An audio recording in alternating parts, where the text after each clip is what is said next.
Hey guys, it's Sid with SVTperformance.com. We're back in Augusta, Georgia here at MGW Shifters with George from MGW Shifters.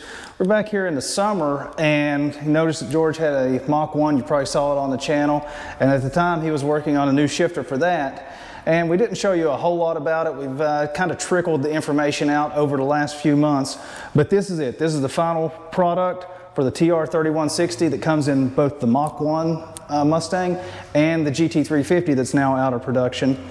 This shifter will actually be taking the place of MGW's Gen 1 shifter, I guess you would call it, for the GT350. George is going to take us through and show us all the changes he's made versus that Gen 1 shifter, and how this is a more of a no compromise type shifter versus what you had in the Gen 1. Right.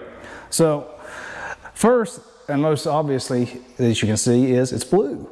Yeah. We actually have decided that this is going to be our new color scheme moving forward. All of our shifters are going to the black and blue theme. We just felt like it was a good time to kind of snazz up the looks of it. Unfortunately, all this billet beauty is hidden on about 90% of all applications, but it still looks good. You can see about this much of it. Exactly. Yep. So getting on this design, basically, if you look down at the bottom here, the one thing about the MT82 and the 3160 that people don't know is that the rotation of the linkage is opposite. So on an MT82, the pivot cup is above the center line. So when you move the shaft this way, it actually moves the rod that way. So this is first gear, second gear gate. On an MT82, it would actually move the other way. So what I did on the GT350, we won't get into that in a lot of detail, but I'll give you kind of a quick synopsis of what I did. I actually created a double pivot point. I had a pivot point that came straight out with a traditional pivot cup, and then it had a double-sided pivot cup, so it actually reversed the movement. So the top one would go that way, it would move the bottom one that way, but it moved the center one in line with the shifter.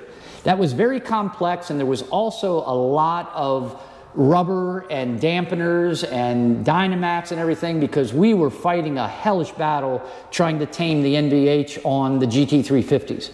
Well, when my Mach 1 came out, I got the car and I decided, you know what, I'm going to try something different. I got some inspiration from our new Gen 2 GT500 transmission shifter, and I decided that I was going to go back to a solid rod, straight out instead of the double pivot, and also instead of the factory one that has the pendulum style. And as you can see, I had to do quite a bit of creative machining. If you come down here on the side here, you'll see that the entire lower shifter box, this is parallel with the car, but the bottom was actually having to be machined at a 5-degree angle.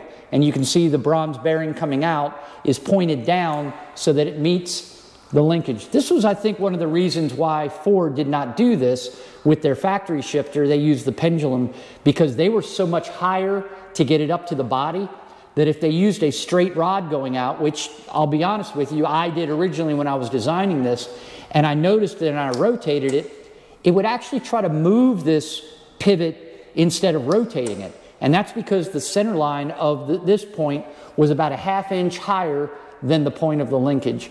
And that wasn't good. That was putting stress on the seal that you see right here going into the transmission. So to resolve that issue, I just put the thing on our machines. The CNC machined it in a fixture at a 5-degree draft angle. It has the bronze bearing going down at a very gradual. It only takes 5 degrees because we have about 9 inches of distance from here to here, and that dropped at the ½ inch that we needed to do. Yeah, you can actually see the 5-degree down angle. If you look, basically the distance from this bolt to this lip and this bolt to this lip, you can see it's just a little bit wider. And we still have plenty of drive shaft clearance. You can put your entire hand and wave it underneath there, so it shouldn't be an issue with that at all. Another little trick feature we did to try to keep production costs as efficient as possible, these side support arms are actually the same arm. So what we did was we put 4 holes in it so that they could be mirror imaged on both sides. You will always mount it on the 2 bottom holes, but if you take this arm and flip it as a mirror image, then these bottom holes become the top holes on this side, and the top holes actually become the mounting holes on the passenger side. So it's pretty slick. So when you're putting it together, you don't have to worry about, oh crap, I put the wrong, arm on one side. Same arm. Yeah, so it helped keep production costs down a little bit and help pass that savings on along to customers. Yep. All right, guys, this is actually going to be the first in a series of videos we're doing on this new MGW shifter, and they're all live right now on svtperformance.com. This link is in the description below, so if you don't want to wait for those to trickle out on YouTube, you want to see it all now and get all that information right now, just click that link in the description below, take you to a full write-up we have on this thing, and you'll get to see everything there is to see about it, plus some test drive footage in both the Mach 1 and a GT350. It's all live right now on SVTP. So if you guys look back at some of the older GT350 and Mach 1 content that we've had over the years, and especially back a couple months ago, you notice we showed off the stock shifter and just how much play is in that stock shifter handle, even in gear. If you have one of these cars that's still stock going down the road, grab your shift knob and just wiggle it back and forth while it's in gear, and you'll see just how much play is really in that. There's a whole lot of difference with the MGW though, right? Oh yeah, and we do want to be upfront about it. There is going to be a little bit of play in this transmission because you have a little bit of play in the linkage. I didn't try to remove that or didn't try to compensate for that because that is actually one of the keys to keeping the NVH out of the transmission going back into the shifter, especially on the GT350. But what I did do is when you do get this thing into gear, number one, front to back, you can just hear that rifle bolt sound, and it just does not have any more travel once you get it into gear. It's rock solid, and you can see how it articulates here. There's 1/1000th of play here, so you have no rubbery feel when it's going into the gears. You can also hear, and this is another neat thing, this shifter actually has no springs in it. It's one of the few shifters, the only other shifter we have like this is our GT500, because when we go to this solid mount and this center mounted bronze bearing support rod, the transmission return springs, because now it's a 1-to-1 rotation, are amplified, and they're amplified to the point where no internal springs are even necessary. It's still easy to move, but as you can see, it's very robust. It pops back instantly. So when you're doing a 2 to 3 shift, just straight forward and it goes right in. There's no having to push it over to the side to make sure that you're going in, just straight up and it goes right in. The reverse is similar to our MT82, but we tweaked it a little bit. We actually cut this ramp underneath the bevel here a little bit stronger, so now when you push it over, instead of pushing it down in the center and then going over, which you can do, it's a whole lot easier just to push it over and then put a tiny bit of pressure and it goes into the ramp like that. So reverse is extremely easy to engage. Plus it just looks way better than the pull-up collar, because as we'll show in the GT350 that we took a test ride for later, the boot and the shift knob and everything looks much more traditional. You notice how the rod articulates in here, just a 1-to-1, very little movement to get it over into the 1-to-2 gate. And just rock solid shift.